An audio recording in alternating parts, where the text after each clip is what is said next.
Hello everybody, welcome back to the channel, and today we're going to be taking a look at some new cards in the upcoming Premium Pack 23. Now, we've covered some of these already in a previous video, but there are a lot, and some of them I think warrant their own discussion video. Others I've been doing some shorts for, and we'll talk about them just in the coming days as we sort of approach what's going to be a hopefully interesting season of reveals when the next set leaks start.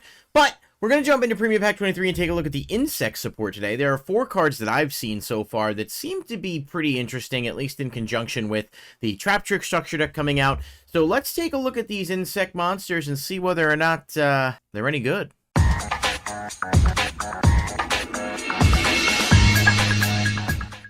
Alright, thank you guys so much for checking out the video. If this is your first time here and you haven't done so already, please hit the subscribe button and like the video. Click the bell icon to stay notified. Really do appreciate all of the support. And so as I mentioned in the intro, we are looking today at the insect cards that were revealed in Premium Pack 23. So there's 4 of them that I have so far, and I will say I've kind of read them over briefly, but I didn't like sit there and do a bit of a deep dive. So this could be half sort of informative, half sort of reflective. But let's get into it, starting off with Praying Mantis, which is a level 4 wind insect monster, and its effect reads: once per turn, when an opponent's monster declares an attack, you can send 1 card from your spell and trap zone to the graveyard. Return that opponent's monster to the hand. You can only use each of the following effects of this card once per turn. During your standby phase, you can special summon 1 Baby Mantis token. Insect, Wind, level 1, attack 500, defense 500. You can banish this card from your graveyard, special summon 1 Baby Mantis token.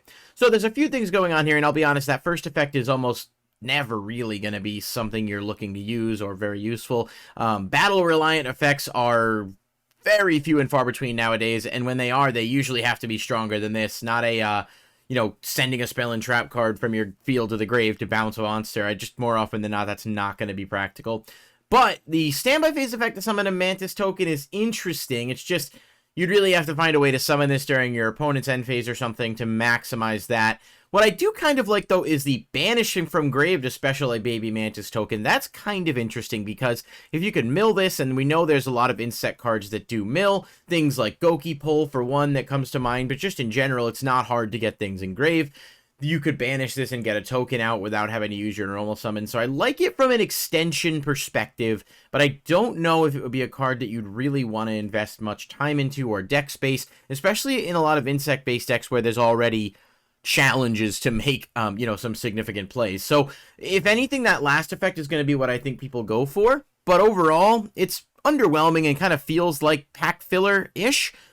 But I leave open the possibility that I could very well be proven wrong on that, and someone may find a way to break this due to the last effect. It's just, insects as a whole could definitely use whatever support they can get, so I would have liked to see this maybe be a little bit less restrictive, even if it was during the main phase, you could special summon the token, but it locks you into insects or something. I don't know. There had to be a few ways to maybe make that better than it is, but this is what we're working with. All right, so we've got Baby Spider next. This is a level 3 dark insect monster, and it says you contribute 1 dark monster that has a level. Increase the level of each baby spider you currently control by the level the tributed monster had on the field. You can pay half your life points, banish this card from your graveyard, then detach 1 material from a dark Xyz monster you control, then target 1 dark monster in your graveyard. Special summon it. You can only use each effect once per turn. So, breaking this down, tribute a dark monster, increase any baby spiders you control by the level of that monster. So, if you were to tribute, say, Tour Guide from the Underworld,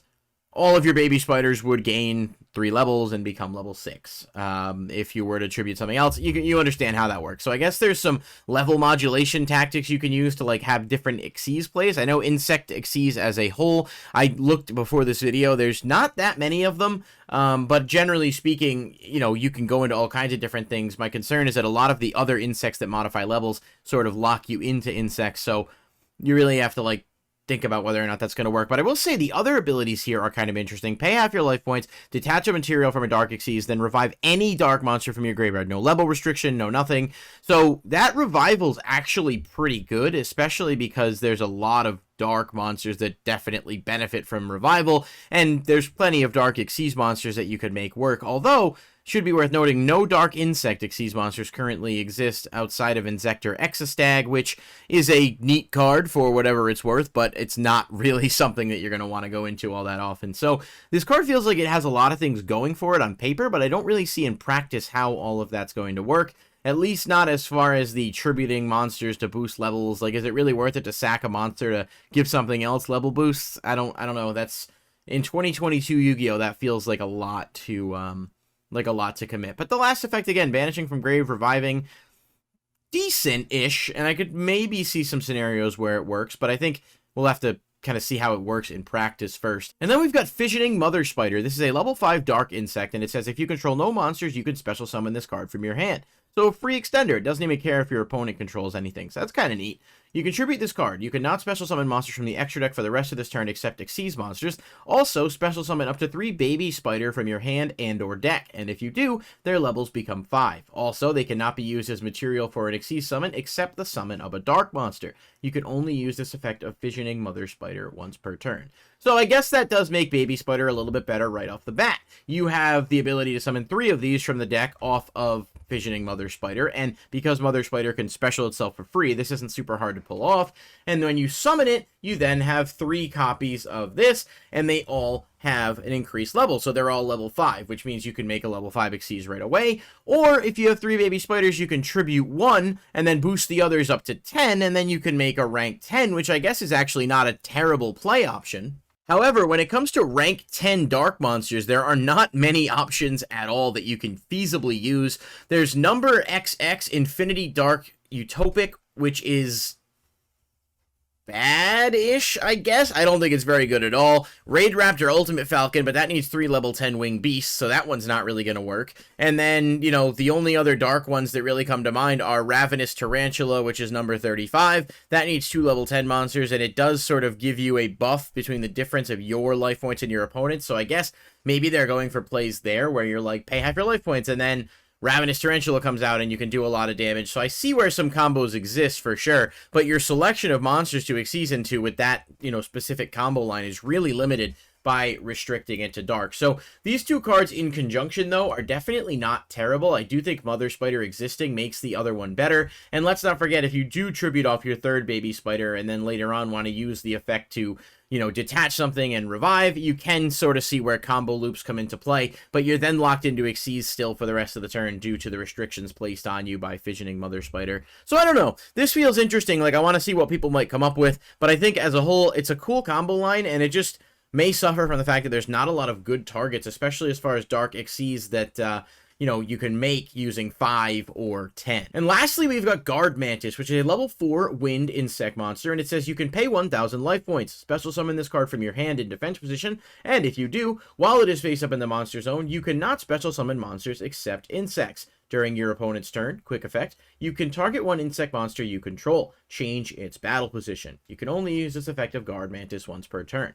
So I do like this as well. Paying 1,000 life points is not a huge deal to get a free extender, and it does only lock you into insects while it is in the monster zone. So especially when you have decks like Beetrooper and Traptrix, both that play insects and can also make insect Xyz, this is really not a huge restriction, but I just point that out because you obviously can't just use it as a generic extender for, you know, kind of understandable reasons.